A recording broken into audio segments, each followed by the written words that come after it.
So I want you to picture this scene for a second. It's 11:47 at night. You're lying in bed, you've got your phone brightness turned all the way down so that harsh glow doesn't wake anyone else up, and your thumb, well, it's just hovering over your banking app. You haven't opened it yet. You're just hovering.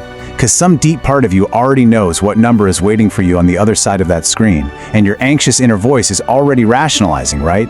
It's whispering, you know what, just check it tomorrow. It's probably fine. You'll deal with it this weekend. But you don't believe any of those excuses, so you tap the app anyway. Well, the secret nobody tells you about that highly specific, agonizing moment is this. The number on the screen was actually never the problem. What's truly costing you is this unseen force, something you can't track on any dashboard or app. And if you don't catch it and understand how it works, it's going to quietly decide the rest of your life for you. Now, maybe your version of the scenario isn't a late-night banking app check. Maybe it's the sudden syncing notification from your credit card. Or, hey, maybe it's that active group chat where everyone is excitedly planning a trip you absolutely know you cannot afford, and yet you type, "Oh my God, yes, I'm in," anyway. It's a different scene for sure, but exactly the same feeling. It's that highly specific, toxic mix of dread and shame that only money seems to produce. Section 1. A psychology problem in disguise. For years, the mainstream advice for curing that awful feeling has been completely identical. Make a budget. Try harder. Stop buying coffee. It's all framed as if your financial struggle is just a simple math problem, as if you're struggling because you simply haven't done enough basic multiplication. But this brilliantly illustrates the core misunderstanding. Think about it. If not having money was truly just a math problem, then the people who are best at math would naturally be the wealthiest people on earth. But they aren't. Personal finance is not a math problem. It's a psychology problem walking around wearing a math costume. And once you understand this mechanism, so much of your financial stress stops feeling like a massive personal failure. Whatever your bank account looks like right at this exact moment, that number is not a reflection of your character. It's not a measurement of your worth, your intelligence, or what you deserve out of life. It is simply a lagging measure. It's the accumulated sum of hundreds of tiny automatic decisions you made without ever even noticing you were making them. Which means, the dread you feel at 11:47 p.m., that isn't new information. That is just an old decision finally showing up to collect. Section 2. Casting votes for your identity. Because if the number on the screen is old news, the real question is, what is actually happening right now, in the present moment, while your thumb is hovering over that app? What is the active mechanism we can actually control?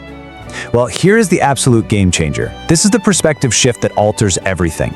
Every single time you make a small money decision, even a completely trivial, tiny one, you are not just spending or saving $5. You are casting a vote for the exact type of person you are becoming. Let's compare these two actions. If you buy something you definitely can't afford just to patch up a bad day at work, that action is a vote for the identity, I'm the kind of person who can't be trusted with money. But if you move even one single dollar into savings intentionally, that is a vote for, I'm the kind of person who is building something. And it's not just the big ticket purchases either. It's that streaming subscription you totally forgot you're still paying for. It's saying yes to that expensive dinner because the social cost of saying no feels way more expensive than the actual money. Every one of those moments is a ballot dropping right into the box.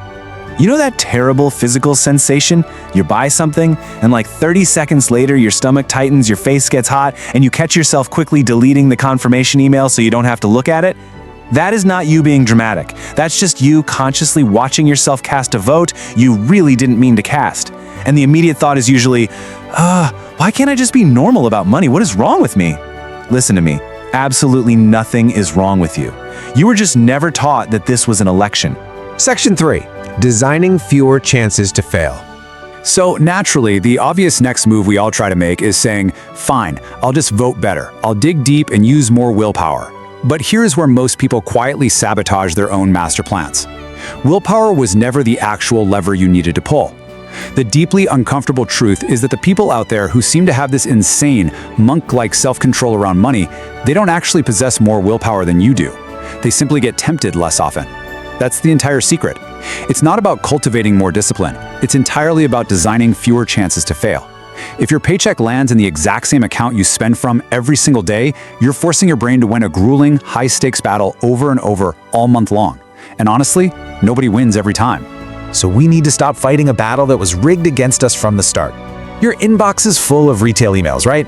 These are tiny, engineered temptations crafted by experts whose sole job is to make you crave something you didn't even know existed 10 minutes ago. Unsubscribe from all of it. Remove your saved credit cards from your shopping apps. Actually, if deleting the app entirely is too scary, just remove the card so that buying something impulsive takes 40 extra seconds of really annoying typing.